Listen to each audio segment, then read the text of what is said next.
함께 만드는 언론 미디어 협동조합. 여기는 국민TV. 함께 만드는 언론 미디어 협동조합. 여기는 국민TV.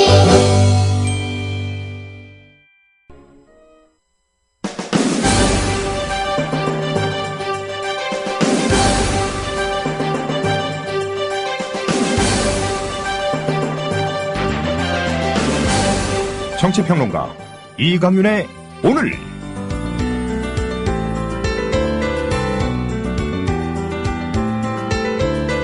안녕하십니까, 이강윤입니다. 5월 29일 금요일 시작합니다. 검찰이 고 성완종 씨의 비밀 장부는 없다면서 증거 은닉 부분에 대한 수사는 마무리한다고 밝혔습니다.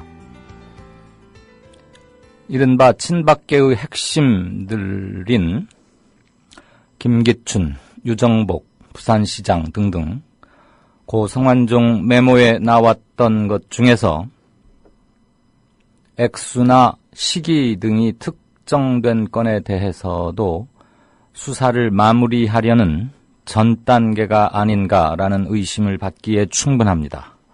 장부를 은닉한 것은 없다. 그러니까 돈을 준 장부는 찾을 수 없다. 그러므로 성완종 씨의 시신 바지 주머니에서 나왔던 메모가 어떤 증거 능력을 가져서 더 이상 수사를 하기 대단히 애매하다라는 말을 하고 싶어 하는 것으로 들립니다. 공교롭게도 친박계의 핵심과는 거리가 상당히 먼 홍준표, 이완구 두 사람에 대해서만 기소가 이루어질 예정입니다. 이러니 특검이 필요하다는 말을 하지 않을 수가 없습니다. 검찰의 수사 의지, 이래서 중요합니다. 지금 검찰은 청와대의 민정수석실에 장악당했다. 심지어는 이렇게 말을 하는 기자들도 있습니다. 그들의 말이 꼭 과장된 것이 아닐 수도 있다는 것을 더 확실하게 생각 들게 하는 오늘 검찰의 발표입니다. 잠시 후 시작합니다. 주 기자님, 지난 주말에 콘도 다녀왔는데 진짜 좋았대. 주 기자님은 콘도 회원권도 갖고 있나 봐요? 부럽다. 이번에 회원권 114 거래소에 의뢰해서 싸게 구입했다는데? 콘도 회원권은 비싸지 않아요? 회원권인데? 근데 이 콘도 회원권이라고 다 비싼 게 아닌가 봐. 회원권 114에 알아보니까 종류도 많고 다양한 상품들 엄청 많던데? 그러면 우리도 봄 여행 한번 알아볼까요? 콘도는 회원권 114에서 구입하고요. 02-544-6114번 02-544-6114번 회원권 114는 인터넷과 모바일 앱에서도 검색할 수 있습니다. 콘도 회원권 거래는 회원권 114 02-544-6114번으로 바로 전화해보세요. 뉴스 브리핑 받으실 시간인데요. 오늘 새 식구 한 분 소개합니다. 이정일 PD입니다. 부산 평화방송에서 약 4년쯤 일했고요. 미디어 협동조합 국민TV에서 일하고 싶다고 그런 생각 오래전부터 있었고, 이번에 사람 뽑는다는 공고를 보고 응시했는데, 임대웅 PD, 그 경쟁률이 꽤 치열했죠? 최종 리스트까지 치열한 경쟁률을 뚫고 공정하게 선발된 이정일 PD, 많이 환영해 주십시오, 여러분들. 네, 그래서 아마 앞으로는 김효진 PD하고 역할 분담도 좀 하고, 임대웅 PD께 굉장히 많은 일이 지금 몰려있기 때문에 임 PD께서는 이 프로에선 놓아드려야죠. 그동안 너무 고마웠습니다. 긴급한 일이 생길 때는 임 PD께도 다시 SOS를 치겠습니다. 자, 이정일 PD, 청취자 여러분들께 인사 한 말씀 드리고요. 예, 안녕하세요. 이정일 PD입니다. 오늘 아침에도 제가 나왔었는데 다시 또 나오게 됐네요. 생각보다 빨리 인사드리게 돼서 저 반갑고요. 앞으로 잘 부탁드린다는 말씀 드리고 싶습니다. 네. 뭐 애드립도 아주 잘하시는군요. 자, 시작합시다. 청와대가 국회 공무원연금 개정안 처리에 대해서는 평가를 하면서도 함께 처리된 세월호 특별법 시행령 수정을 위한 국회법 개정에 대해서는 강력히 비판했습니다. 삼권 분립 위반이다 이런 말을 했는데 심지어 대통령이 거부권을 행사할 수 있다. 이런 얘기까지 지금 나오고 있죠? 네, 그렇습니다. 김성우 홍보수석은 오늘 춘추관 브리핑을 통해 법률을 집행하기 위한 정부의 시행령을 국회가 좌지우지하도록 한 국회법 개정안은 행정부의 고유한 시행령 제정권까지 제한하는 것으로 행정부의 기능은 사실상 마비 상태에 빠질 우려가 크다며 이같이 말했습니다. 김 수석은 시행령 수정권이 공무원 연금개혁과 무슨 관련이 있는지 묻지 않을 수 없다며 국회는 정치적 이익 챙기기에 앞서 삼권 분립에 기초한 입법기구인 만큼 국회법 개정안을 정부에 송부하기에 앞서 다시 한번 면밀하게 검토하길 바란다고 촉구했습니다. 네. 김 수석은 또 그동안 정치권은 공무원 연금법 협상 과정에서 본질에서 벗어나 처음에는 국민연금을 연계시키더니 법인세 인상, 보건복지부 장관 해임 건의안, 나중에는 세월호 특별법 시행령 문제까지 연계시켜 위헌 논란을 가져오는 국회법 개정까지 요구했다며 이것은 국민의 부담을 줄인다는 본래 취지와는 크게 동떨어진 것이고 민생을 외면한 것이라고 비판했습니다. 네. 네, 그러면서 김 수석은 이것은 어떤 설명으로도 국민들이 납득하기가 어려울 것이다. 현재 국민과 국가 재정이 어려운 이 시점에 정파적 이익을 논의하는 것은 있을 수 없는 일이고 국민에게 실망과 고통을 주는 것이라며 정치권에서 그 대가로 행정입법의 내용을 입법부가 직접 심사하고 그 변경까지 할 수 있도록 국회법을 개정했다고 직격탄을 날렸습니다.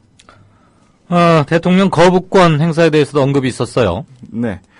그 김 수석은 브리핑을 마친 뒤에 대통령 거부권 행사 가능성에 대한 기자들의 질문에 여러 가지 가능성을 다각적으로 그리고 종합적으로 검토할 것이라고 말해서 논란의 가능성을 높였습니다. 네. 이에 대해서 이종걸 새정년의 원내대표는 박 대통령이 헌법 공부 좀 해야 할 것 같다. 청와대의 이 부분에 대한 방금 들으신 뉴스 브리핑에 대한 위헌 소지 지적에 대해서 세계관의 차이가 있는 것 같다. 이러면서 직격탄을 날렸습니다. 대통령한테 헌법 공부 좀 하라고 했는데 대통령을 대표로 말하는 것이겠죠. 네. 거부권 행사라는 것을 이럴 때 하는 것인지 세월호 시행령에 무엇이 문제인지를 먼저 들여다보는 게 순서가 아닐까 싶습니다. 아무튼 여야 합의가 이 정부 들어서서는 온갖 논리를 들이대면서 무력화시키는 게 공공연히 무력화시키는 게 청와대에 의해서 여러 차례 자행되고 있습니다. 그렇습니다. 자, 청와대 입장이 나오니까 네. 네, 조금 전에도 말씀드렸습니다만 야당 반발 거세죠? 네. 이종걸 원내대표가 오늘 국회 행사 참석 뒤에 기자들을 만나서 시행령 수정권 강화 입법이 헌법상 권력 분립 원칙에 위배될 소지가 있다는 청와대 주장에 대해 대통령이 헌법을 모르시는 것 같다면서 헌법 공부를 좀 하셔야겠다고 비꼬았습니다. 특히 이 원내대표는 청와대가 거부권 행사 가능성에 대한 질문에 여러 가지 가능성을 다각적이고 종합적으로 검토한다는 입장을 밝힌 것과 관련해서 유구무원이다라며 그야말로 헌법을 지키고 삼권 분립의 헌법 정신을 구현하면서 깨져있는 권력 분립의 균형을 복원할 수 있는 마지막 탈출구라고 생각하고 만든 법인데 그것을 위헌이라고 하는 것은 세계관의 차이가 있는 것 같다고 지적했습니다. 네. 이 원내대표는 그러면서 헌법적 균형의식도 상실된 것이 아닌가 하고 생각한다고 덧붙였는데요. 개정안이 상권 분리에 부합한다는 그 입장을 거듭 주장하면서 최근 의료민영화 제도, 임금 피크제, 징계 및 정리해고 등의 구조 조정에서 세월호 시행령에 이르기까지 행정입법은 국회 입법권에 위임된 범위 내에서 재정 공포되는 것인데 오히려 2월 함으로써 국가 작용의 균형이 상실될 가능성이 있다고 말했습니다. 네. 네, 그러니까 국회 입법권에 위임된 범위 안에서 제정하고 공포하는 건데 네. 이것을 가지고 상권 분립에 위배됐다라고 말하는 것 자체가 법을 완전히 법 체계를 완전히 잘못 보고 있다 이런 네. 지적이죠. 네, 그렇습니다. 이종걸 대표가 법률가 출신이기도 하고 사선을 거치면서 상임위원장도 거치고 했으니까 네. 국회법이 허용하는 범위 내에서의 입법권의 행사 이런 것들에 대해서는 많은 고민과 연구가 있었을 겁니다. 네. 청와대는 지난번에도 공무원 연금과 국민연금 소득대체율 향상 이것을 연계했을 때도 뭐 월권이다 이러면서 반발하고 나서는데 이번에도 똑같은 형식 논리로 네. 계속 딴지를 걸고 있는 게 아닌가 싶습니다. 네. 자, 메르스 중동 호흡기 증후군 환자가 오늘로 모두 9명으로 늘었습니다. 이들 환자는 모두 국내의 첫 메르스 환자로 확진된 68살의 A모 씨로부터 바이러스가 옮아간 것으로 지금 보건당국은 보고 있는데 네. 환자 관리에 문제가 있었던 건지 왜 이렇게 우리만 이렇게 메르스가 빨리 번지고 있는지 한번 들어볼까요? 네. 지난 20일 국내에서 첫 메르스 환자가 발생한 이후 9일간 메르스로 추가 확인된 8명을 보면 모두 A씨와 직간접적으로 접촉했던 것으로 파악되고 있습니다. 이 A씨가 모두 8명을 감염시킨 셈인데요. 메르스 관련 논문을 보면 메르스 환자 1명당 2차 감염자는 0.7명꼴입니다. 네. 사스가 환자 한 명당 2-3명 정도 감염 환자가 발생했던 것과 비교해도 감염력이 원래는 크게 낮은 편인데요. 네, 원래는 낮아야 하는데, 예. 원래는 낮는 게 맞는데. 예. 그런데 A씨는 기존의 메르스 환자와는 조금 다른 것으로 보입니다. A씨는 지난 11일 증상이 나타나서 20일 메르스로 확인되기까지 폐렴 등의 호흡기 증상이 심해지면서 바이러스 전파력이 유달리 강력했던 시기가 있었던 것으로 보인다는 게 당국의 분석인데요. 네. 실제로 보건당국의 분석 자료를 보면 2차 감염자들 모두가 15일에서 17일 사이에 최소 1시간에서 최대 4시간가량 A씨와 접촉했습니다. 네. 감염병의 확산 과정에서 슈퍼 전파자에 대한 명확한 기준은 아직은 없지만 사스가 유행했을 당시 보면은 전문가들이 한 사람당 8명 이상을 감염시킨 경우를 슈퍼 전파자로 분류한 적이 있습니다. 네. 이 기준대로라면 이미 A씨는 슈퍼 전파자가 된 셈이죠. 전문가들은 이 한 명이 8명에게 바이러스를 전파한 게 확인된 만큼 이제 3차 감염자 발생 등의 지역사회 확산, 바이러스 변이 가능성 등에 대비해야 한다는 지적을 내놓고 있습니다. 예, 이 전문가들이 방역 전문가이자 또 실행가 그룹에도 상당히 가 있는데 네. 지적만 할 게 아니고 직접 실행에 옮기는 거 일단은 그게 중요한 것 같습니다. 네.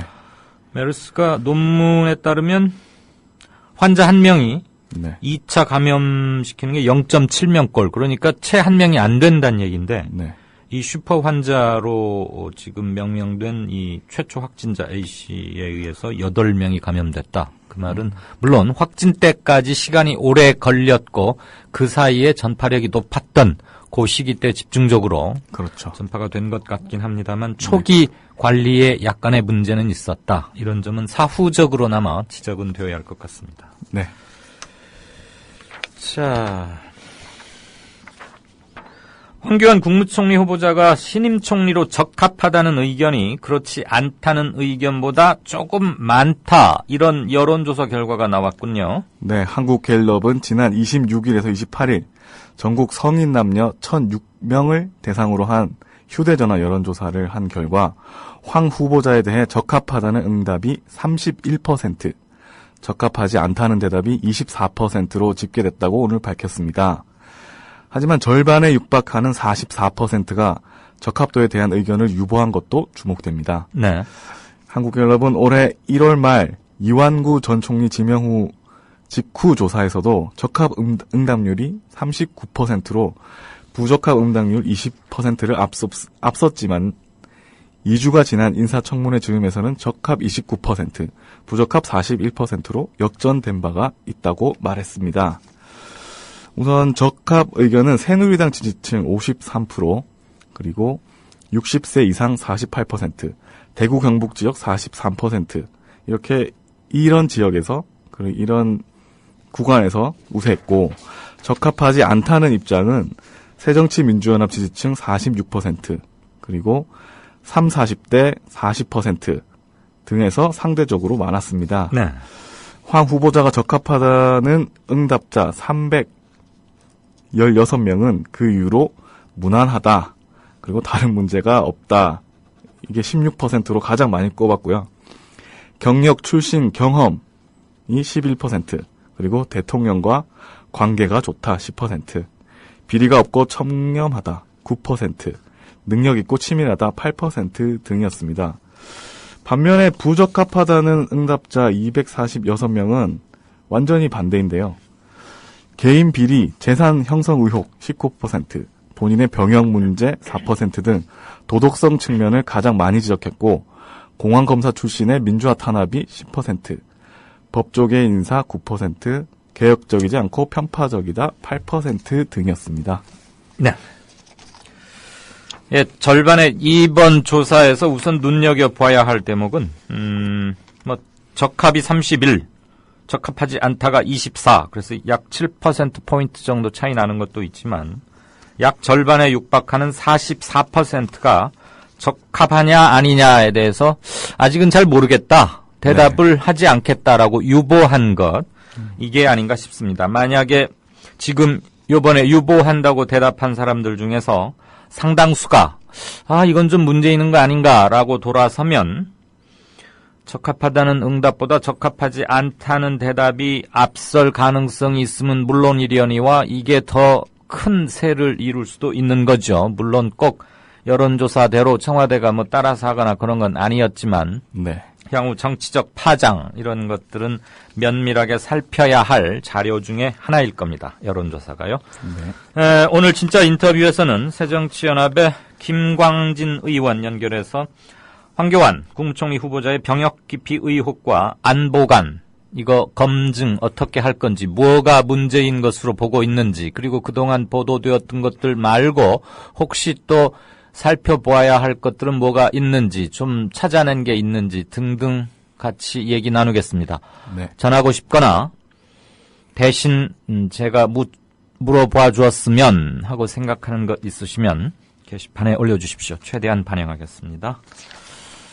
자, 검찰이 성완종 리스트 관련한 대선 자금 의혹 수사에 대해서 뒤늦게 착수하는 모양새죠.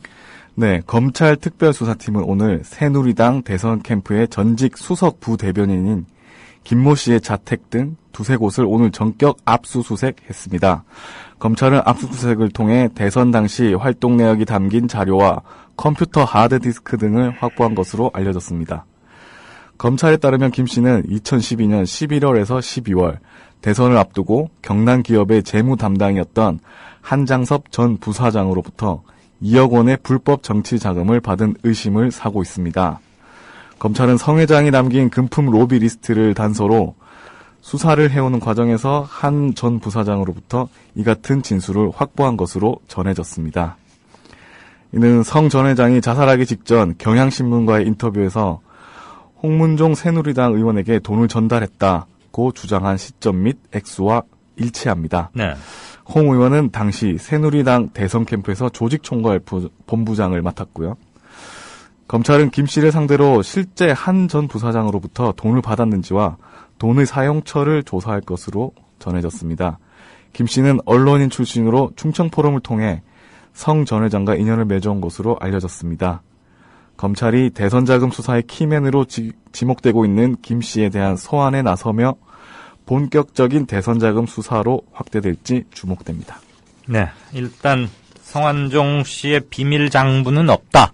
숨겨놓은 장부는 없다. 이랬고 홍문종 박근혜 후보 대선 캠프 조직총괄 본부장 했었던 홍문종 의원에게 간 2억 원은 이미 드러난 것이고 시기 등이 비교적 특정될 가능성이 높기 때문에 수사에 착수를 안 할 수는 없겠죠.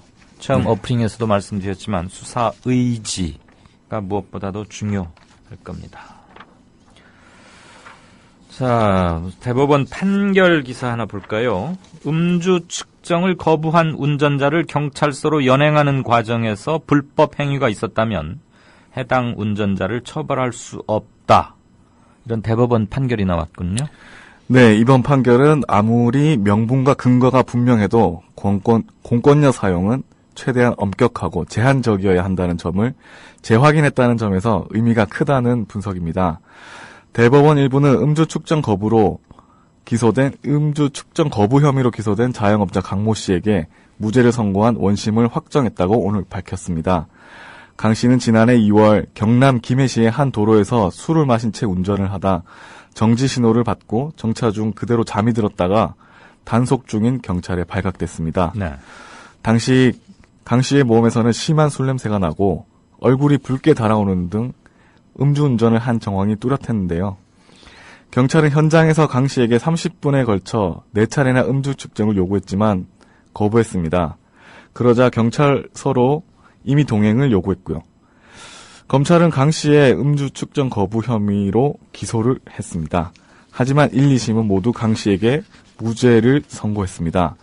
경찰이 강 씨에게 임의 동행을 요구하는 과정에서 동행을 언제든지 거부할 수 있다는 사실을 고지하지 않은 점과 임의 동행을 거부하면 현행범으로 체포할 수 있다고 겁을 준 점을 들어 불법 연행으로 본 것입니다.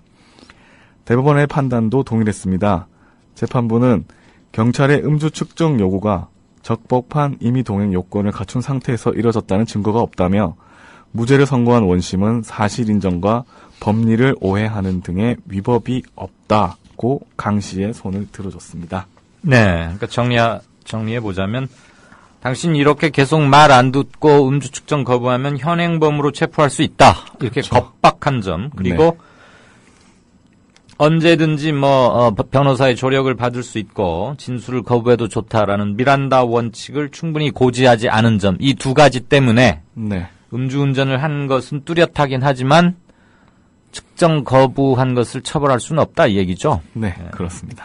이럴 때는 또 대법원이 이런 소소한 건에서는 인권 보호에 상당히 앞장을 서는 것 같습니다. 네.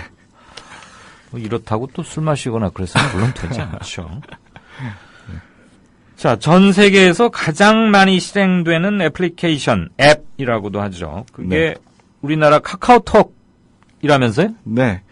미국의 IT 전문가의 메리 메이커가는 최근 공개한 2015년 인터넷 트렌드 보고서에서 카카오톡의 사용자당 주간 평균 구동 횟수가 55회로 전 세계 앱 중 1위라고 발표했습니다.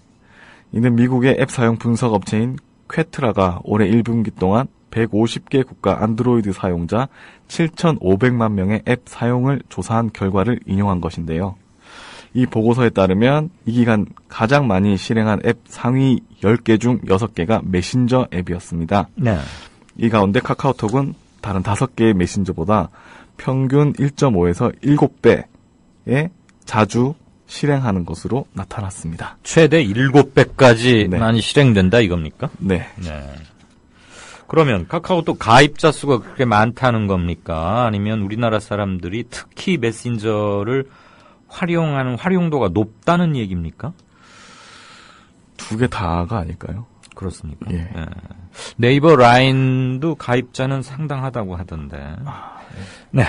어쨌거나 오늘 뉴스 브리핑은 첫 데뷔한 건데 우리 이정일 PD가 부산 사나입니다. 그래서 본인의 사투리가 어떻게 여러분께 들리실지 걱정을 며칠 전부터 많이 하더라고요. 하루아침에 고쳐지겠습니까? 제가 아는 대통령들도 사투리 다 많이 썼어요. 박정희, 전두환, 노태우, 김영삼, 노무현, 김대중. 아, 그렇네요.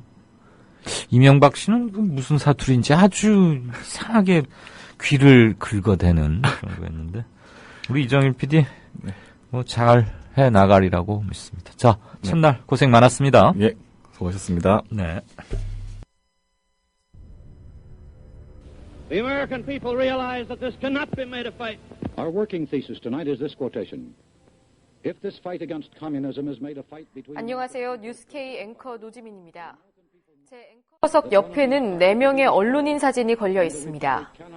이 중 한 사람인 에드워드 머로우는 메카시즘의 광기를 끝낸 용감하고 양심적인 기자로 기록됩니다. 숨죽여 있던 미국의 지성을 일깨운 계기였습니다. 어느 누구는 뉴스 앵커가 특정한 주장을 펼치는 것이 점잖지 못하다고 지적합니다. 하지만 시시비비를 가리는 것은 언론인의 사명입니다. 뉴스K가 그 사명을 일깨우면서 한국 언론을 선도하겠습니다.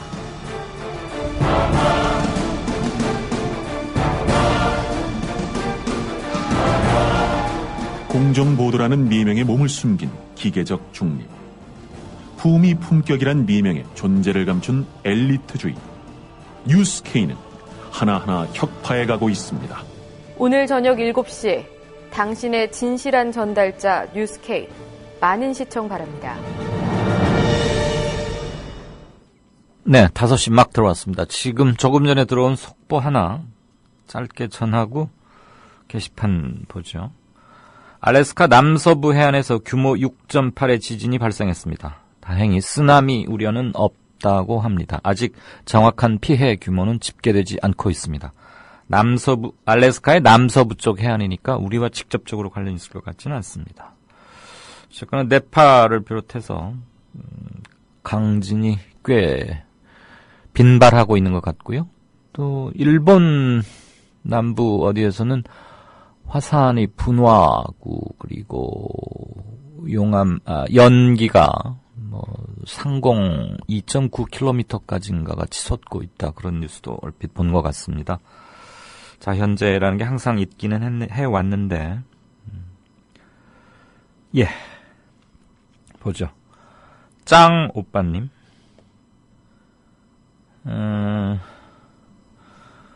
이명박은 오사카 사투리 아닐런지요? 원래는 포항 출신이죠. 이명박 씨가 포항. 오사카 사투리. 예. 아무튼 아주 독특했어요. 말투도 그렇고 혼탁도라 그럽니까? 음성. 참, 어떻게 5년을 지냈는지 기억이 잘 안 납니다. 사투리 부분 걱정 마라 이런 얘기. 대후형님은 서울 사람인 줄 알았다 이러시고, 사용자님 사투리 거의 모르겠다. 자, 이정일 PD도 보고 있죠? 자신감을 갖고 뉴스브리핑 하십시오. 지금 격려가 대단합니다. 아주 잘생긴 청년입니다. 한겨레 오태규 논설위원의 칼럼 하나를 어느 청취자분께서 올려주셨는데 인용한 제목, 칼럼의 원 제목은 아니고요. 노건호 씨가 봉하마을 노 대통령 6주기 추도식에서 했던 말의 일부죠. 뭐가 뭐를 끊겠나 싶기도 하고 일본 검찰과 한국 견찰이라는 제목의 오태규 논설위원의 칼럼을 이렇게 PDF 화면인가요? 이렇게 올려주셨네요. 네, 오태규 논설위원 글이 참 좋죠. 한번들 보시기를 바랍니다. 한겨레가 한글 전용이기 때문에 견찰, 한국 견찰에다가 이렇게 웹다운표를 씌웠는데 어느 견자인지는 아시겠죠들?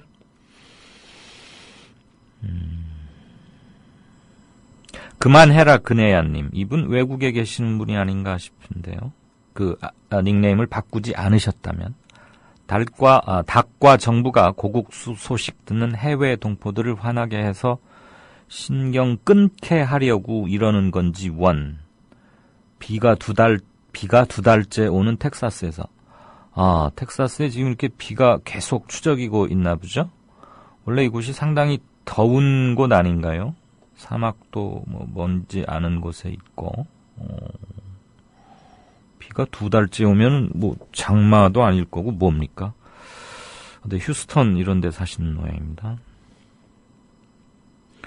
아카시아님이 홍준표나 이완구 씨 억울하긴 할 것 같아요. 왜 우리한테만 이러는 거래요. 하하하. 대선 자금 수사를 한다는데 또 구색을 어떻게 맞출지 모르겠고요. 어쨌거나 오늘 검찰 동향의 핵심은 고 성완종 새누리당 의원 겸 경남기업 회장의 돈 살포 비밀 장부는 없다. 장부를 어디 있는데 숨겨놓거나 은닉한 건 아니다. 고로 장부를 찾을 수 없다. 누가 누구에게 언제 얼마쯤을 줬는지 이거 도저히 못 찾겠다. 이 얘기입니다. 거기 8명 나오지 않습니까? 2명은 홍준표, 이완구. 지금 아카시아님이 억울하긴 할 것 같다고 하는 이 두 사람 빼고는 이거 오리무중이다 이거 아니에요? 그런 거 밝히라고 직원 배치하고 월급 주고 수사권, 기소권 주는 게 검찰인데 못 찾겠다 꾀꼬리라니 원. 투게더님, 한 가지 부탁이 있습니다. 인터뷰 섭외 요청에 많은 변수들이 있겠지만 주로 새정년 쪽 의원들 인터뷰를 좀 하는 것 치중되는 것 같은데 진보정당 출신, 진보정당 의원들에게도 많은 섭외를 부탁드립니다. 네, 좋으신 말씀입니다. 당연히 하고는 있는데요. 조금 그 의원이란 게 그렇습니다. 이게 뭐 그 친소관계도 좀 있고, 아주 솔직히 말씀을 드립니다. 친소관계도 있고, 시간대가 저희가 꼭 해야겠다 싶은 분에게는 4시 반부터 5시 40분까지 프리 옵션을 줍니다. 이 시간 중에 아무 때나 당신이 될 때 하십시다. 정 안 되면 뭐 녹음을 하기도 해야 하겠지요만은 여기 PD와 스튜디오 사정이 그렇게 넉넉지만은 않아서 특별한 경우를 제외하고는 사전에 녹음을 한 적은 그렇게 뭐 한두 번에 지나지 않았는데, 특별 방송 말고요. 좀 더 신경은 쓰겠습니다. 네. 제가 뭐 다음 주에 또 정의당 대표, 천호순 대표 만나서 뭐 좀 밥도 먹고 이런저런 얘기하기로 했으니까 그때도 특별히 다시 한번 우리 투게더님을 비롯한 여러 청취자분들의 견해도 함께 전하겠습니다. 거기 좋은 의원들 많죠, 거기도.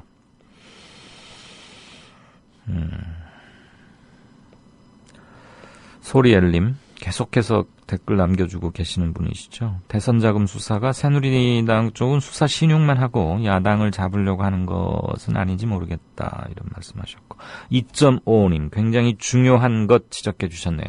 증거 인멸할 시간은 다 주고 나중에 수사 조금 하다가 면죄부 주려고 수사 시작하는 건 아닌지, 예, 이런 심증이 곳곳에서 도처에서 확인이 되고 있죠.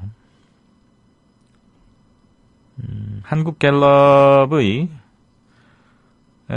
황교안 총리 후보자에 대한 여론조사에 대해서 더불어 살자님은 조금 이해가 잘 안 가는 조사 결과다, 이런 말씀 주셨는데, 특별한 이슈, 그 다음에 이완구 전 총리가 후보로 지명돼서 총리에 취임하고 성완종 리스트에 이르기까지 67일쯤 걸렸죠. 재임 기간이 67일이고 그 전 지명 기간 합치면 약 80, 한 5, 6일 될 텐데, 그때 너무들 뒤었고 하도 넌덜머리를 내서 혐오증이 좀 커졌을 거고요. 그게 무관심 쪽으로 흐를 수도 있습니다. 아직 뭐 이렇게 속단하긴 이른데, 조금 제가 개인적으로 볼 때는 법무부 장관 때 1차 한번 걸러졌기 때문에 청문회를 어쨌거나 통과는 했죠. 그때 보고서가 채택이 됐으니까요. 뭐 야당은 거부했는데 여당이나 청와대가 단독으로 그냥 밀어붙이기 했던 그런 경우가 아니었기 때문에 거기서 일단 좀 힘이 빠지는 국면은 있고요. 복싱으로 말하면, 권투 경기로 말하면 마지막 한 방이라 그러나요? 피니쉬 블로우? 지금 나와 있는 것들도 결코 가벼운 게 아닙니다만 한 번씩들은 다 거론이 됐던 거란 말이에요. 그러니까 뉴스의 신선도, 그다음에 사람들이 머릿속으로 인식하는 그 강도에 있어서는 조금 빠지는 건 사실인데, 그런 것들이 아닌, 기존에 나온 것이 아닌 새로운 게 뭐 하나 나오면은 불이 확 붙을 수가 있죠. 아직은 조금 그런 거는 별로 없는 것 같고요. 뭐 청문회용 증여세를 막 딸도 내고 아들도 내고 이런 것, 그다음에 최근 6년간 황교안 후보자의 부인의 금융자산이 약 30배쯤 급증했다는 건데, 그건 아마 뭐 16개월 동안 로펌에서 일하면서 받은 16억 원의 예치 통장을 아내 걸 사용했다면 뭐 그럴 수 있겠죠. 그게 아니고 출처가 의심스러운 돈이 어디선가 흘러들어와서 그게 뭐 재산 증식 과정을 거쳐서 한 30배로 늘어났다. 그렇다면은 그거는 별건이겠습니다만, 그거는 지금 좀 들여다보고 있으리라고 생각합니다. 이따 김광진 의원에게 그것도 스터디가 돼 있는지는 제가 한번 묻겠습니다. 이정일 PD님, 아주 목소리가 좋군요, 이러셨고.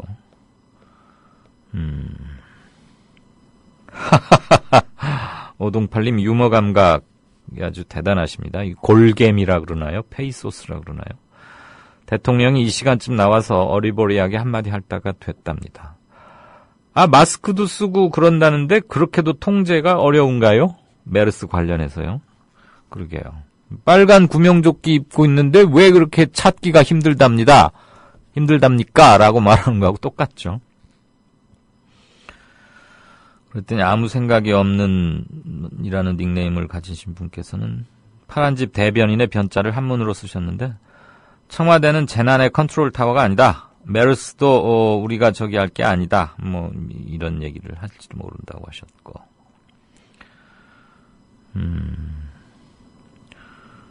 이정일 PD에 대한 기대와 격려와 칭찬 이런 거 많이 나왔습니다. 물잡이님 아주 중요한 말씀 주셨네요.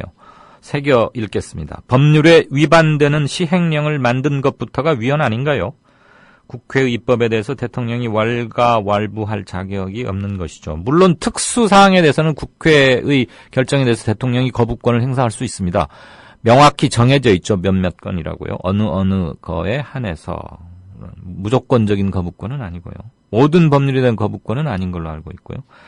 그보다 더 문제가 되는 게 세월호 시행령은 세월호 특별법이라는 모법을 위반하면서 세월호 특별법의 정신을 거슬러가면서 시행령이 있을 수는 없는 거죠. 네, 그걸 어떻게 비유를 하면 빨리 들어올까요? 신발이 발보다 작아서야 안 되지 않습니까? 딱 맞거나 조금 클 수야 있겠죠. 뭐 양말을 신고 할 여유. 그다음에 밤이 저녁이 되면 좀 발이 붓고. 그런데 아예 뭐 한 270mm쯤 되는 발을 갖고 있는 사람인데 240을 주면서 신으라고 할 수는 없는 거 아니겠어요? 시행령은 모법인 그 법을 상위법을 보좌하는 디테일하게 규정하고 소상하게 밝히고 애매모호하게 해석될 수 있는 부분의 소지를 없도록 하기만 하면 되는 건데 지금 정부가 통과시킨 시행령은 그렇지 않은 점이 곳곳에서 드러나서 이석태 세월호 특위위원장이 장관급으로는 처음으로 건국 이래 정부 수립 이래 처음으로 노숙 농성을 일주일간이나 하지 않았습니까? 이런 일은 없었죠. 적자생존님, 검찰이 비밀장부 없다고 하고 6인에 대해서 서면 조사한다는 게 사실상 수사 종료로 봐도 되나요? 아님 계속되긴 하는 건가요? 수사하는 척은 할 겁니다. 뭐 대선 자금 어쩌고도 얘기도 나오긴 했고. 그런데 일단 가장 중요한 비밀장부가 없다고 하면 불러다가 고 성완종 씨가 당신한테 돈을 줬다고 자필 메모를 쓴 게 나왔다. 이거 어떻게 된 거냐라고 묻는데 나 그런 일 없다 해버리면 그거 어떻게 하겠습니까? 그래서 이거 뭐 더 이상 수사 진척 불가능 뭐 이렇게 할 가능성이 있죠. 아카시아님, 금강에 물고기 사체가 널려 있는데 구더기가 지금 4대강 이제 지적하시는 말씀 같은데요. 이명박의 비리와 실정은 온갖 악취를 풍기고 있는데 아무 조사도 못하는 이유가 뭘까? 희한하다 이러면서 금강에 했는데 전혀 나아지고 있지 않다 이런 말씀 주셨습니다. 네, 조금 이따 다시 한번 게시판을 보겠습니다. 미디어 협동조합이 벌이는 싸움은 단번에 끝나는 단거리 달리기가 아니라 마라톤입니다. 반만 년 동안 기승을 부려온 기득권 논리, 또 기회주의가 어찌 일거에 숙청되겠습니까? 인내심과 지구력을 갖고 천천히 또박또박 그리고 신랄하게 헤쳐나가야 합니다. 국민TV의 조합원이 되어주십시오. 이 사술과 기만의 시대 언제까지 방치하겠습니까? 국민TV가 가장 무서운 견제자로서 어둠을 헤치고 썩지 않게 하는 힘이 되겠습니다. 이제 가입하실 때가 됐습니다. 미디어 협동조합 홈페이지 국민.tv 또는 mediacoup12@gmail.com의 문호는 24시간 열려 있습니다. 다 함께 자부심으로 물려줄 세상을 만듭시다. 누가 아는 바로 당신이 할 일입니다.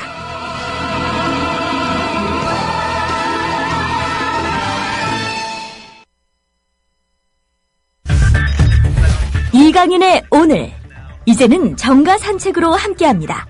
정치권 동향 생생하게 풀어드릴 분은요, 네, 한국일보 양정대 기자 안녕하세요. 네, 안녕하세요. 우선 짧은 거 하나만 묻고 가십시다. 네네. 이종걸 대표가 청와대에다 대고 대통령은 법률 공부 좀 하라 그랬는데 법률은 이종걸 변호사가 좀 더 많이 알죠? 뭐 표현은 헌법 공부였던 것 같은데. 네.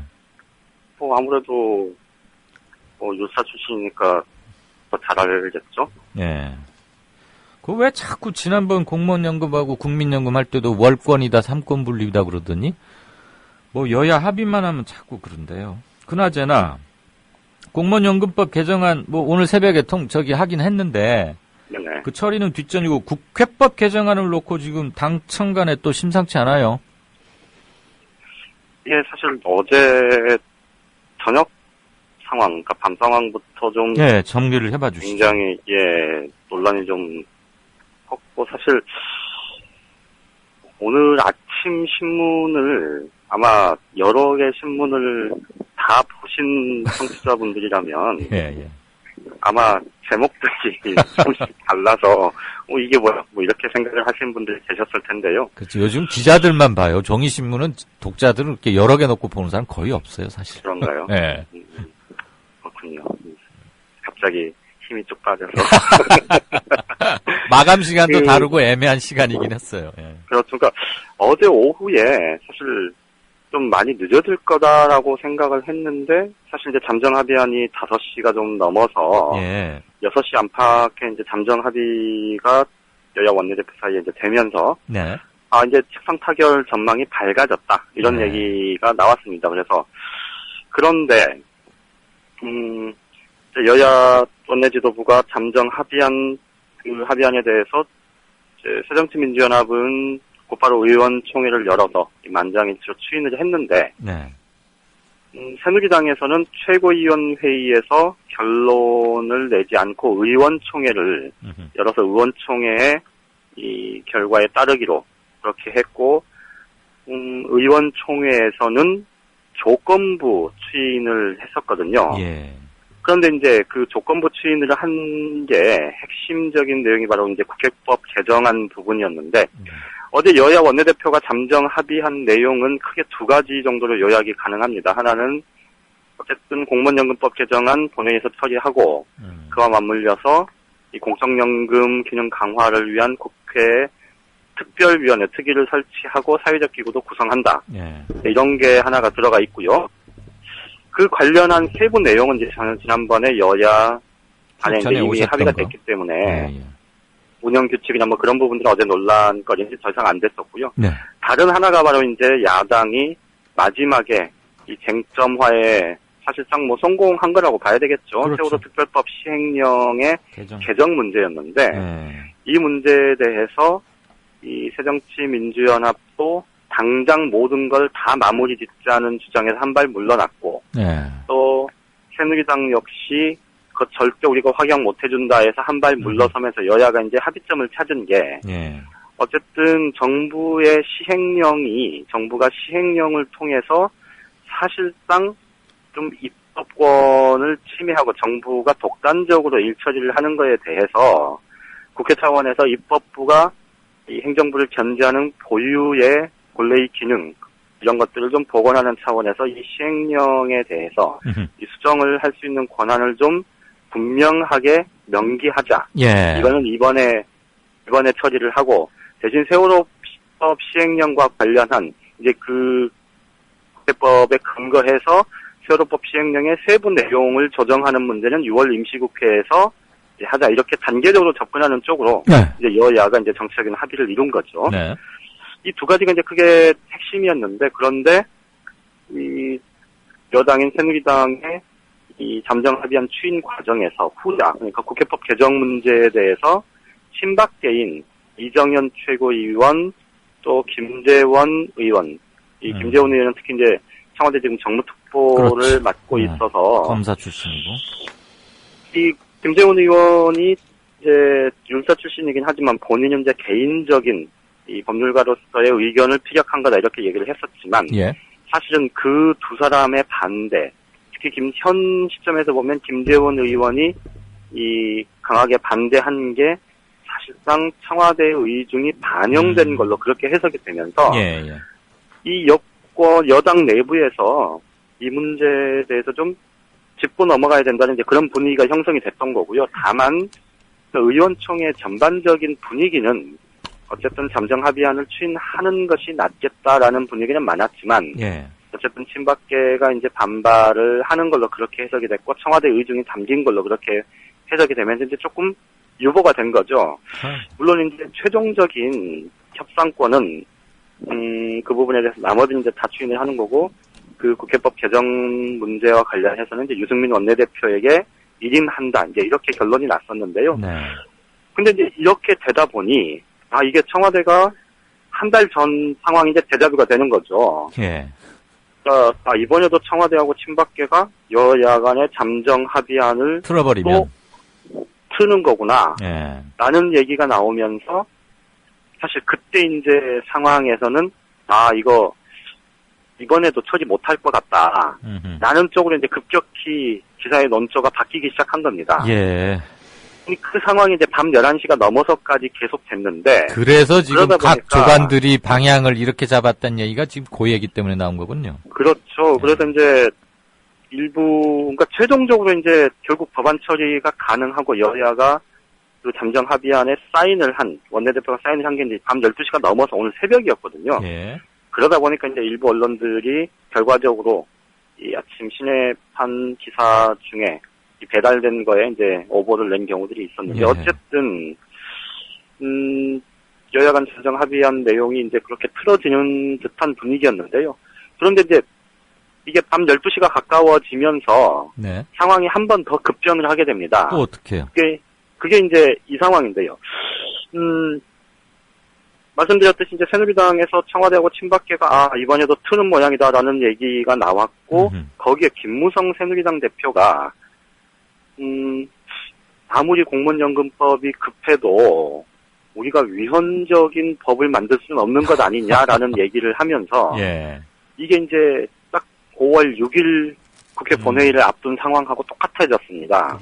그러니까 그때도 여야 원내대표가 잠정 합의한 내용이 결국 월권이라 그러면서 청와대에서 월권 얘기하고 친박계가 반발하고 김무성 대표가 결국은 방향을 틀고 하면서 이제 무산됐던 것 아닙니까? 그랬죠. 그러니까 그때하고 이제 똑같은 상황이 벌어지는 걸로 그렇게 이제 분위기가 전개가 됐는데 그런데 이제 의외로 새누리당 원내 지도부의 분위기가 그렇게 썩 나쁘지만은 않았다는 게 이제 감지가 됐었고요. 그 밤에요? 그럼 계속 기자들 뻗치기로 다 집에 안 가고 취재했어요?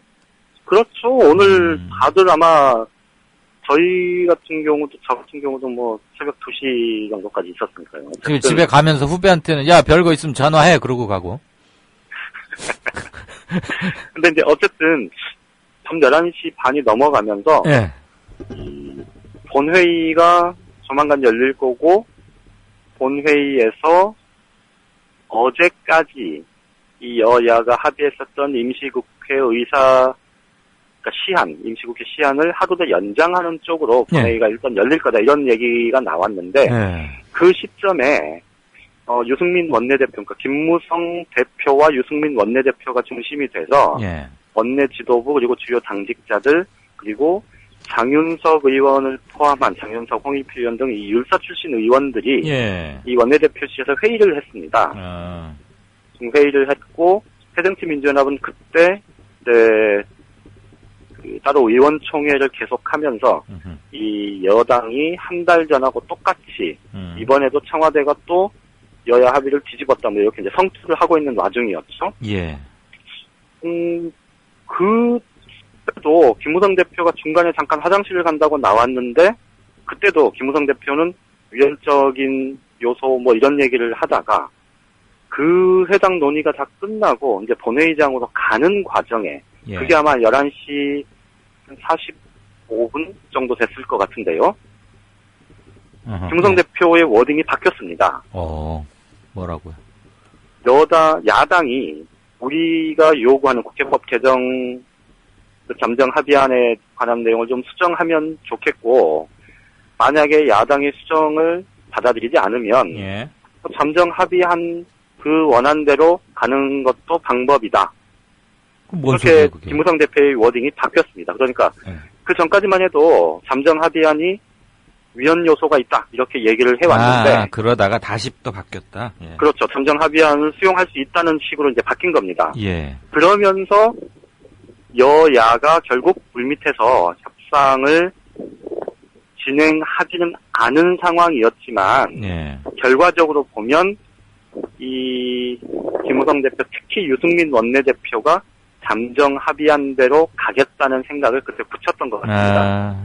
사후적으로 들어보면 아까 말씀드렸던 그 회의에서 결국은 그 율사 출신 의원들 사실 제가 말씀드렸던 장윤석 의원이나 홍일표 뭐 이 사람들 홍일표 의원, 여상규 의원 사실 좀 강성 이미지보다는 좀 합리적인 보수에 가까운 의원들 아닙니까? 특히 홍일표 의원은 판사 출신인데 굉장히 합리적이더군요. 말해봤더니. 그렇죠. 그래서 이들 의원들이 이 위헌 요소가 크지 않다.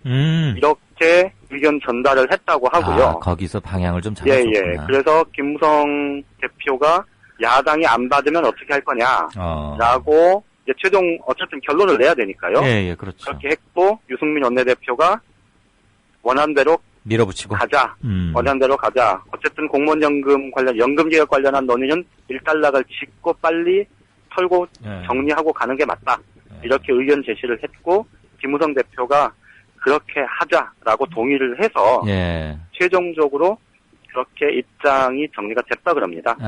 그러니까 짧게 정리를 해보자면 거칠게 정리를 하자면 네네. 새누리당은 원내대표 유에 친박계하고 청와대에 가 있는 특보단이 따로 더 있는 것 같아.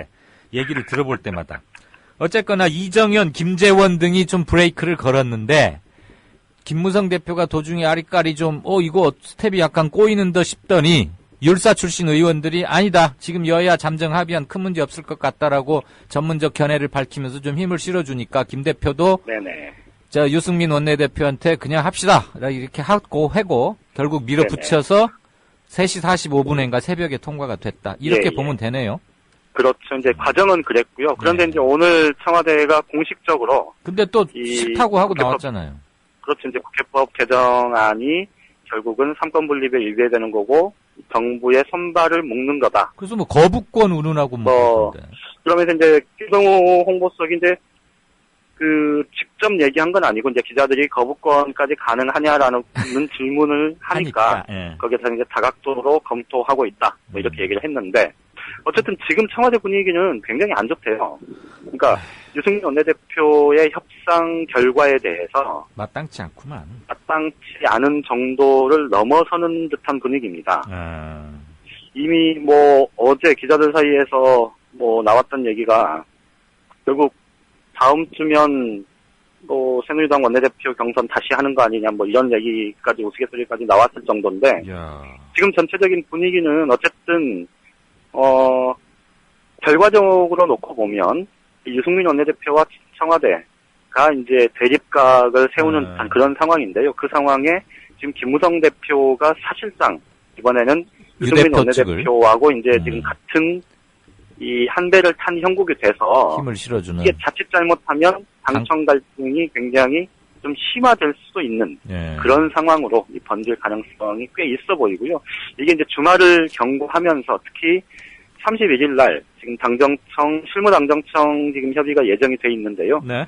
그 상황에서 지금 여당 입장에서는 국회법 개정안을 오늘 새벽에 어쨌든 통과를 시켰는데 곧바로 뭐 법 개정을 다시 추진하거나 하는 식으로 이렇게 상황을 몰릴 수는 없는 상황 아닙니까? 그렇죠. 그렇다면 이제 청와대가 이거를 어떻게 받아들일 거냐에 대한 문제가 남은 건데요.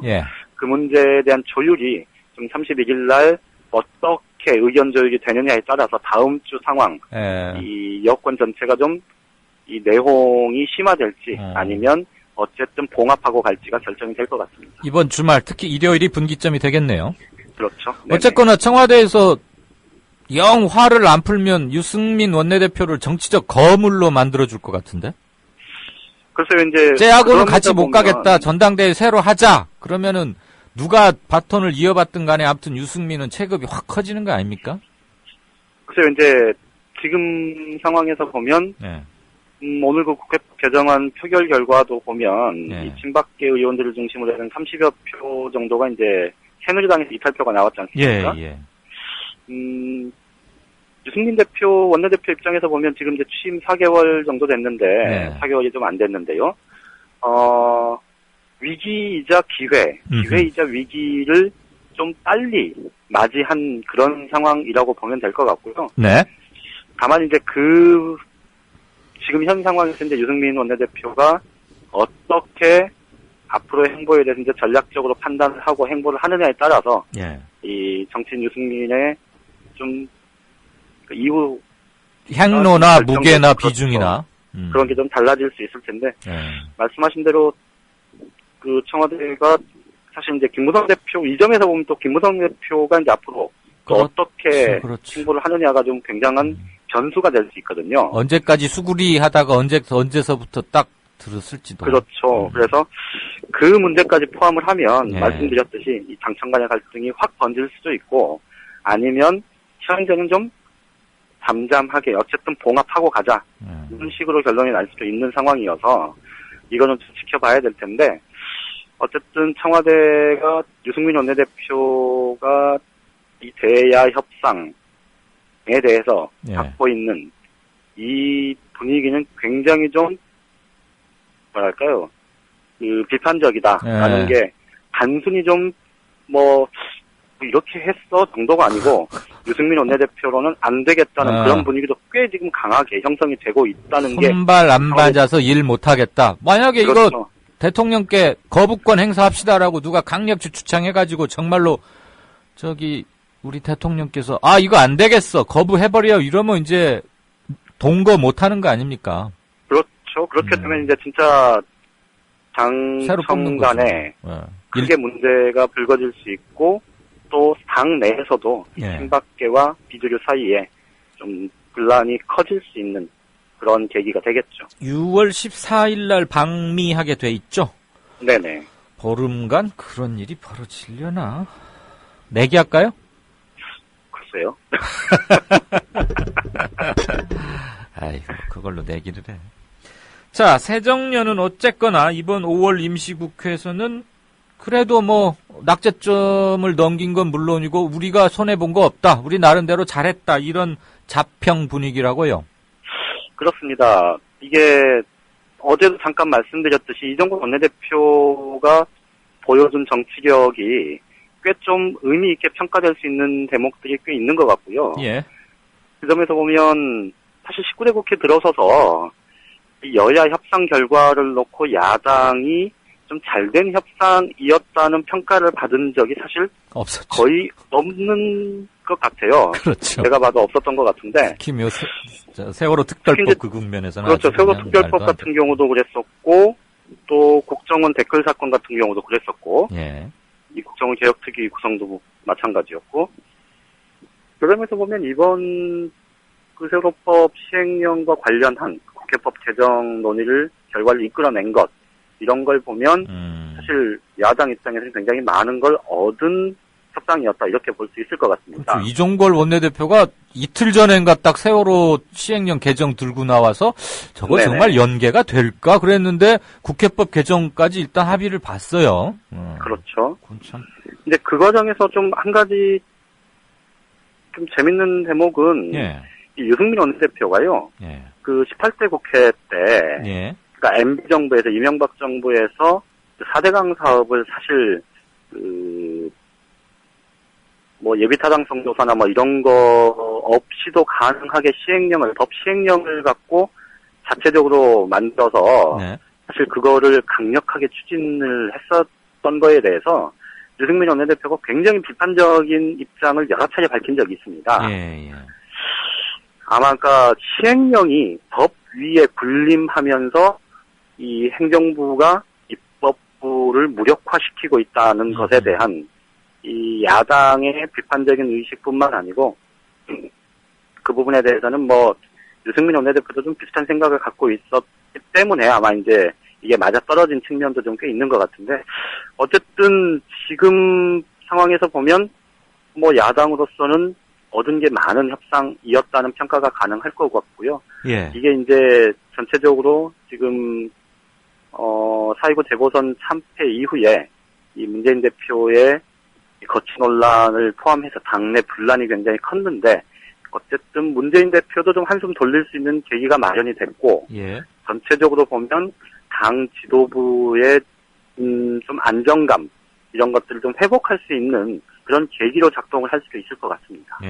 더군다나 김상곤 혁신위원장 체제도 일단 출범은 이제 시켜놓고 하니까 문재인 대표로서는 4.29 재보선 참패 이후 거의 한 달, 오늘이 딱 한 달이네요. 한 달간 굉장히 길고 긴 터널을 지나왔는데 공무원 연금법과 국민연금의 공적 기능 강화와 세월호 특별법의 이른바 독소 조항으로 가득 찬 폐기되어야 할 시행령이다라고 규탄받았던 것을 법률적으로 고칠 수 있는 교두보는 일단 마련을 한 셈이니까 그렇죠. 이제는 당 내분 문제에 집중하면은 조금은 새로운 6월을 맞을 수 있는 5월의 마지막을 맞고 있다. 이런 거죠. 네, 그렇습니다. 하도 새정년이 욕을 먹고 못한다 소리 들으니까 조금 뭐 하나 안 타치면은 마치 야구 게임 이긴 것 같은 칭찬도 받네. 지금 그래도 한 3회, 4회쯤밖에 안 왔으니까. 그렇죠. 아직 멀어. 사실 실제 이제 그 소속법 시행령도 2월 임시국회에서 이게 이제 실질적으로 이 독소 조항으로 논란이 됐던 부분들을 개정을 하려면 굉장히 지난한 과정이 필요합니다. 그렇죠. 기본적으로 이제 소위를 여야 3대3 동수로 꾸리기 때문에 거기서 이거 고칠 것을 정부에 요구하자는 합의가 이루어지기가 사실 쉽지 않거든요. 3대3이니까. 그렇죠. 그런데 그런 부분들은 아직 많이 남아 있어서 갈 길이 먼 상황이죠. 상대 측에서 한 명이 돌아서지 않는 한 계속 팽팽하게 동수면 그렇죠. 그렇게 갈 가능성은 없죠. 어쨌거나 알겠습니다. 한 달이래. 한 주간 잘 들었고요. 뭔가 저한테 자신이 없으니까 내기에 불응하는 것으로 이해하겠습니다. 자, 월요일 날 보십시다. 예, 고맙습니다. 네, 지금까지 정가산책 한국일보 양정대 차장이었습니다. 국민 라디오를 또 국민 TV를 읽는다? 미디어 협동조합 콘텐츠의 관문, 국민TV 뉴스를 아시나요? 뉴스K 등 국민TV의 모든 기사, 조간 브리핑 등 국민 라디오의 인기 콘텐츠, 주요 방송의 녹취와 뉴스메이커와의 대담, 주요 원고 대본이 여러분을 기다립니다. 국민 라디오와 국민 TV를 한눈에 만나세요. news.국민.tv 모바일 접속은 m.news.국민.tv. 네, 5시 37분 됐습니다. 하늘 도화지. 와, 멋있네요. 이름 하늘 도화지.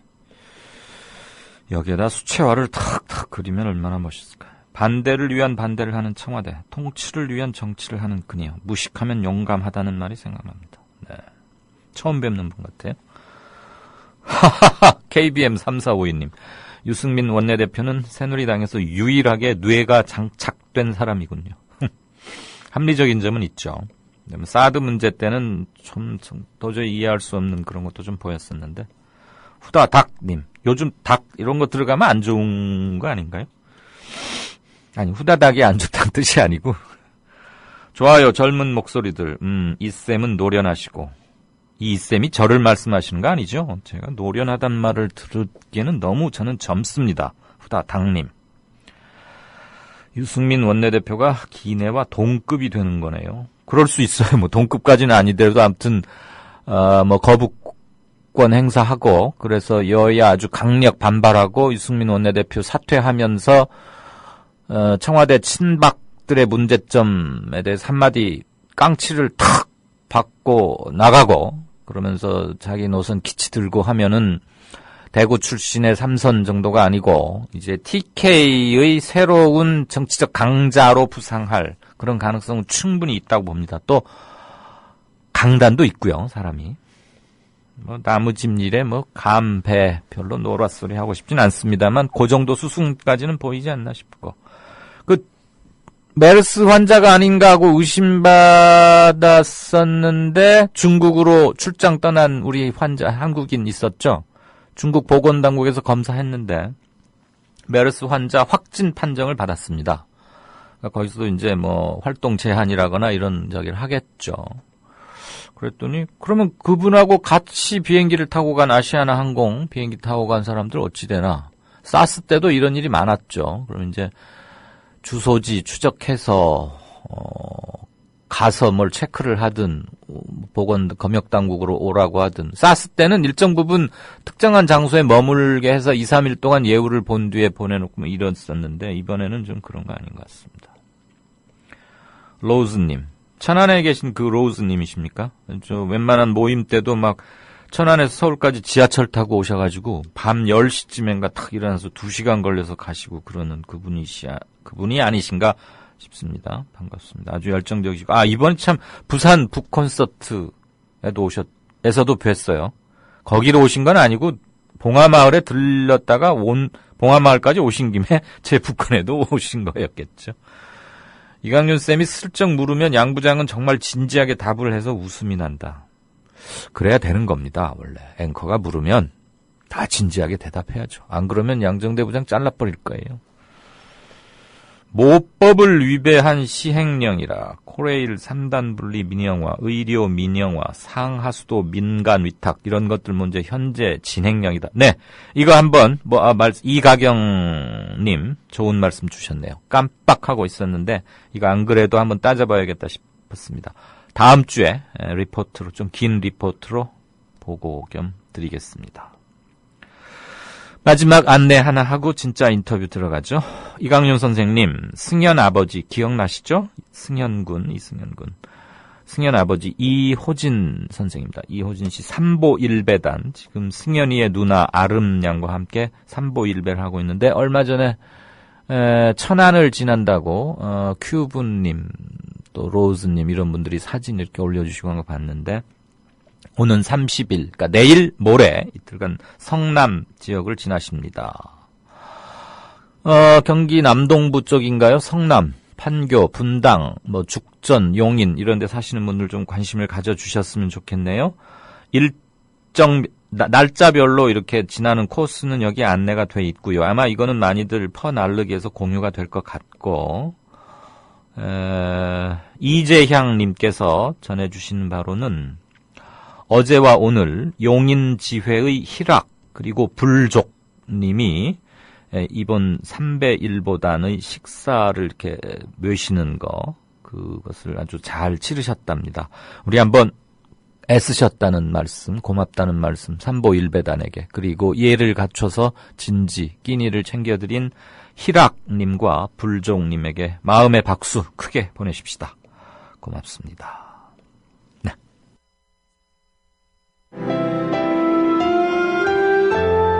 주장이 질서를 만나면 아름다워집니다.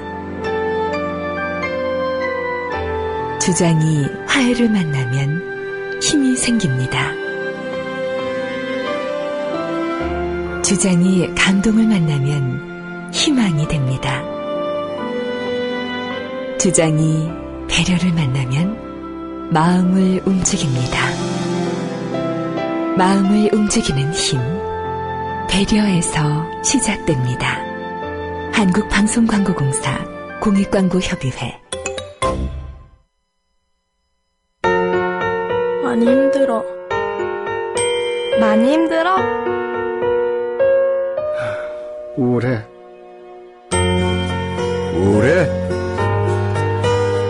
고민 있어요. 고민 있어요? 사랑의 물음표를 붙여주세요. 관심의 물음표를 붙여주세요. 힘들어하는 이들이 혼자가 아님을 알 수 있도록 지금 말을 걸어주세요. 당신의 물음표 하나가 생명을 살릴 수 있습니다. 공익광고협의회. 네, 아까 말씀드렸다시피 황교안 국무총리 후보자의 병역 기피 의혹 그리고 안보관 또 몇 가지 지금 제기되고 있는 것들 어떻게 검증하고 있는지 새정치연합의 인사청문 특별위원이기도 합니다. 병역 문제 그리고 안보관 담당으로 이렇게 역할을 세분했군요. 김광진 의원 안녕하십니까? 예, 안녕하세요. 김광진입니다. 네, 인사청문 특위, 인청특위라고 줄여 말하던데 거기 특별위원들이 새정년은 모두 몇 분입니까? 저희가 5분이고요. 네. 그 진보당에서 한 분, 박원석 의원까지 해서 6분이 야당 몫입니다. 각자 역할 분담을 한 모양이에요? 뭐 명시적으로 역할이 분담되어 있지는 않습니다만. 근데 효율적으로 하기 위해서. 별 의원들이 전문 분야들이 좀 있다 보니까. 네. 그 분야들을 집중해서 준비하고 있습니다. 네. 부산 여자들이 드세다, 뭐 이런 발언을 했던데, 황교안 후보자가 부산 고검장인가 할 때. 예. 그거 가지고 부산, 뭐라고 말해야 되나. 부산 분들이, 특히 부산의 여성분들이, 뭐 이런 게 다 있노? 맞나요? 그런다는데.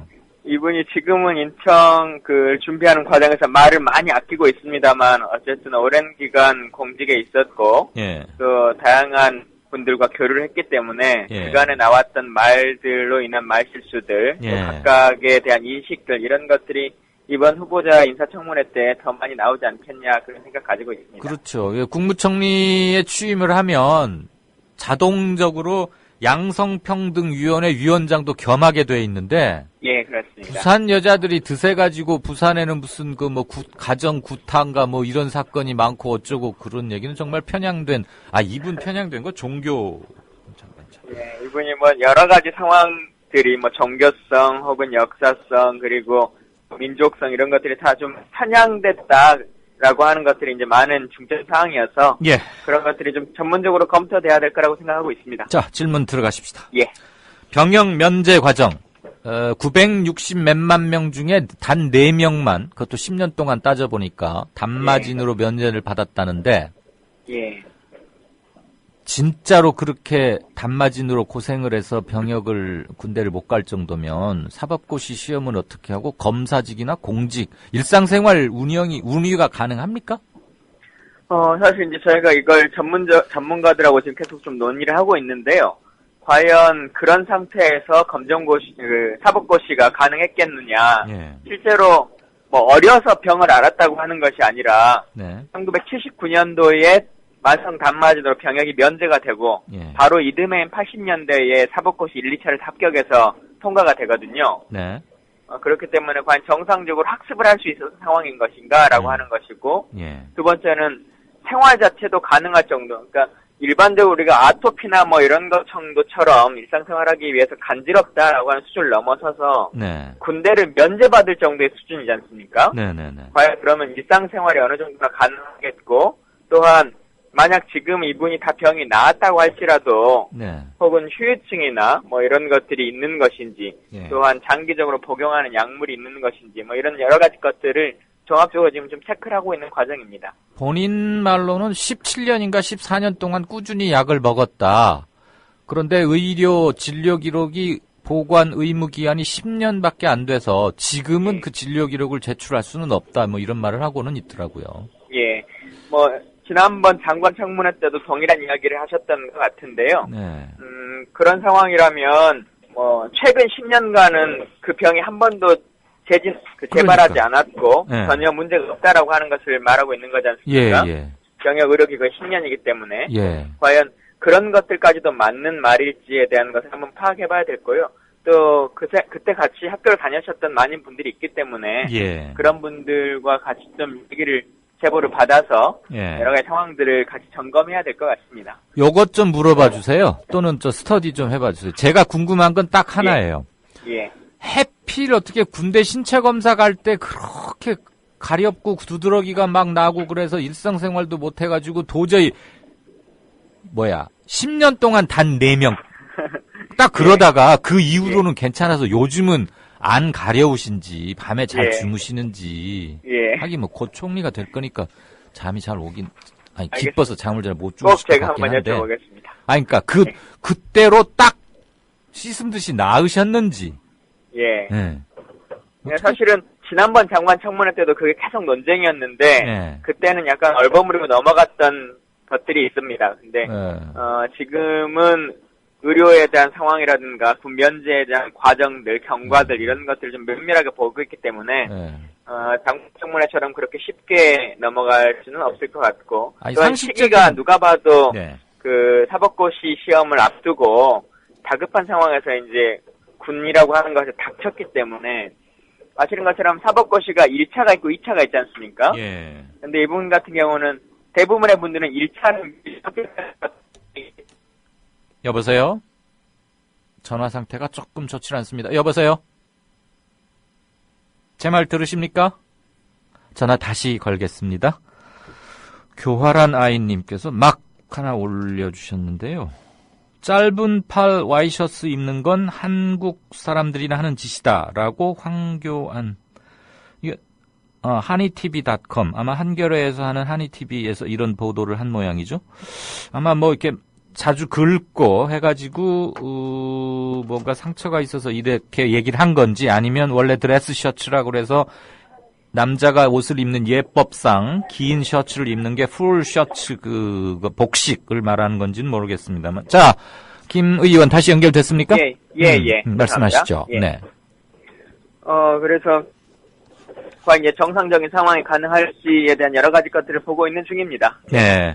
그러니까 제 질문은 저뿐만 아니라 많은 분들이 궁금해하실 것 같고 우리 김 의원실에서도 지금 이 점에 포커스를 맞추고 있을 거라고 생각은 드는데 딱 이겁니다. 상식적으로 군대를 못 갈 정도의 판정을 받으면 이것은 굉장히 치명적인 거거나 평생 짊어지고 가야 할 지병 같은 게 아니겠느냐. 예. 더군다나 10년 동안 단 4명만 단마진을 이유로 군대 면제 판정을 받았고 96만 명 중에 1명 꼴이라는 거 아닙니까? 예, 그렇습니다. 그럼 서울 시민이 모두 1000만 명이니까 서울 그 많은 시민 중에 딱 10명 정도밖에 해당이 안 된다는 건데. 예. 사법고시 보고 나서 어떻게 씻은 듯이 나으셨는지 요즘은 괜찮으신지 여름에 덥고 습할 때는 가려워서 잘 주무시는지 이게 뭐 와샤스를 소매를 걷어 올리라고 할 수도 없을 끼고 참. 아무튼 그런 것 좀 확인해 봐 주시고요. 예, 그런 것들이 저희의 그 준비 포인트에 있습니다. 네. 그다음에 혹시 이거 제가 갑자기 질문 드리는 건데 아직 미처 공부 안 됐으면 그렇게 말씀하셔도 됩니다. 예. 황교안 후보자의 부인 명의의 금융계좌를 들여다봤더니 최근 6년 동안 30배로 늘어났다는 얘기가 있습니다. 이 점 혹시 알고 계십니까? 뭐 부인의 재테크 분야에 대한 이야기들이 기사화되고 있고 합니다만은 네. 아직까지 정확하게 이제 재산의 세부 내역이 저희한테 넘어오진 않았고 예. 공고로 공개되어 있는 그 재산 내역만 나와 있는데 네. 그게 어떻게 늘어난 것인지 예. 저희들이 이제 뭐 주식 거래 내역이라든가 혹은 여러 가지 재산의 변동 내역들을 지금 요구를 해놨는데 아직까지는 저희가 공식적으로 인사청문위원이 아닙니다. 아직 첫 회의를 거치지 않았기 때문에 그래서 정부에서 아직 아무런 자료도 단 한 장의 자료도 주고 있지 않아서 예. 그 부분은 자료가 확보되는 대로 명확한 사실을 다시 한번 알려드리겠습니다. 알겠습니다. 그리고 이거 역시 답변을 거부하셔도 됩니다. 전략상 노출되는 것이 싫습니다라고 말씀하시면 되는데 예. 지금 뭐 그 기독교 편향적인 문제, 그다음에 재산의 그 뭐 전관 예우에 의한 월 1억씩의 급여, 그다음에 뭐 아들 딸들 증여세 갑자기 청문회 앞두고 이렇게 후다닥 낸 거 이거 말고. 결정적으로 한 방 터뜨릴 수 있는 여지껏 보도되지 않았던 피니쉬 블로우 뭐 하나 준비하는 게 있습니까? 뭐 준비하는 것은 있습니다만 그게 이제 과연 국민들에게 결정적으로 다가가게 될지 이제 이런 것들은 아직까지 좀 미지수긴 합니다만 네. 이분이 그동안 뭐 세상을 위해서 헌신해왔다 자기는 많은 부분 헌신해왔고 뭐 기부도 해왔고 여러 가지 이야기들을 하는데 그 기부가 11조란 얘기가 있어요. 그러니까 뭐 11조라고 하는 거예요. 그것도 정치적인 정치인으로서 종교인으로서 충분히 내는 거니까 그 자체를 문제 삼을 수는 없는 것이고요. 다른 측면에 있어서 과연 일반 국민들이 생각하시기에 정상적인 기부가 이루어진 것인지 뭐 이런 것들을 좀 보고 있습니다. 네. 청취자 질문 하나 반영하겠습니다. KBM3452님이 5시 49분에 올리신 건데요. 김 의원님 질문 있습니다. 총리 후보자로 지명되고 나서도 법무부 장관직을 계속 유지하고 있는데 이 상태로, 즉 법무부 장관 유지 상태로 청문회에 응하는 것이 옳은가요? 예, 그 자체는 불법이라고 보기는 어려울 것 같습니다. 네. 근데 다만 최종적으로 총리 후보가 그 대서 인사청문하는 과정에서는 적당한 시기에 직을 내려놓지 않겠느냐 이렇게 판단하고 있습니다. 예. 황교안 국무총리 후보자의 안보관 어떻게 평가하고 계십니까? 일단 뭐 본인 스스로가 군은 면제받은 상태시고 그게 일반 국민들 생각하기에 정상적인 상황에서 면제받았다고 보지 못하기 때문에 네. 스스로가 아마 그거에 대한 가장 큰 부끄러움과 안타까움을 가지고 계실 거예요. 네. 그게 본인 안보관을 가장 크게 먼저 대신하는 것일 것이고 사실 안보관이라고 하는 것이 본인의 의무를 다할 때 있는 것이지 예. 나는 마음으로는 국가와 민족을 위해서 일한다라고 하는 그 자체만이 모든 안보관이 아니기 때문에 네. 일단 가장 큰 문제점을 안고 있다는 것을 말씀드리고 다만 소위 이제 안보관, 국가관이라고 하는 것에 있어서 다분히 보수적인 성향과 편협한 시선과 시각을 가지고 있다라고 네. 하는 것들은 지금 많은 부분 나오고 있기 때문에 예. 그런 부분에 대해서 좀 더 고민이 필요한 것이고요. 또한 지금 이분이 국방장관 후보가 아니라 국무총리 후보이기 때문에 헌법에 명시되어 있는 것처럼 남북의 통일 문제나 이런 것들도 국가를 전체적으로 총괄하는 위치에서 바라봐야 되는데 과연 그런 것들에 있어서 균형적인 시선과 시각을 가질 수 있는지 이런 고민을 같이 좀 해봐야 될 것 같습니다. 예. 이거는 그냥 답변이 아니고 우리 청취자분의 요청사항인데 아까 저희가 말씀 나눴던 것의 연장선상입니다. 혹시 우리 김 의원도 대통령처럼 수첩을 쓰면 짧게 적어도 좋고요. 아니면 젊으시니까 머리에 외워도 좋습니다. 짱 오빠님이 5시 48분에 황 후보자님 단마진이 지금 완치됐는지 그다음에 다른 단마진 환자분들은 어떻게 살고 계시는지 이런 것도 한번 들여다보시랍니다. 당연히 보시리라고 믿고요. 저희가 그래서 아까 말씀드린 것처럼 10년간 단 4분밖에 지금 군면제자가 없는 거 아니겠습니까? 그 부분들 추적하는 거 그렇게 어렵지 않을 수도 있을 것 같긴 한데.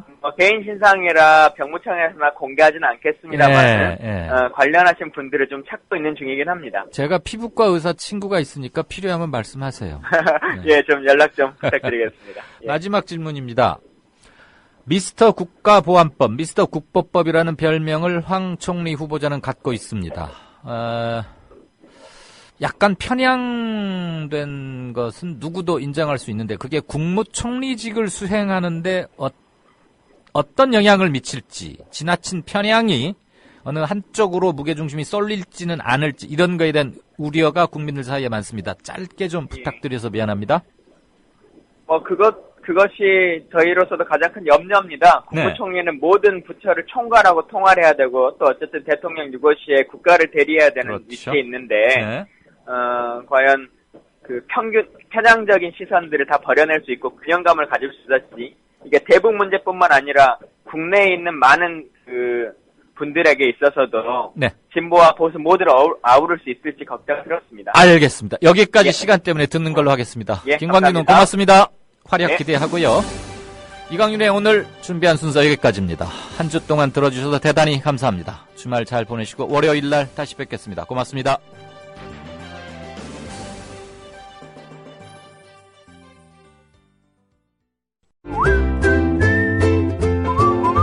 국민라디오 팟캐스트 응원하는 가장 쉬운 방법 아시나요? 다운로드하기, 별점 주기, 댓글 달기, 구독하기. 국민라디오 팟캐스트 널리 알리는 가장 쉬운 방법 다운로드하기, 별점 주기, 댓글 달기, 구독하기. 기억하세요. 다운로드하기, 별점 주기, 댓글 달기, 구독하기.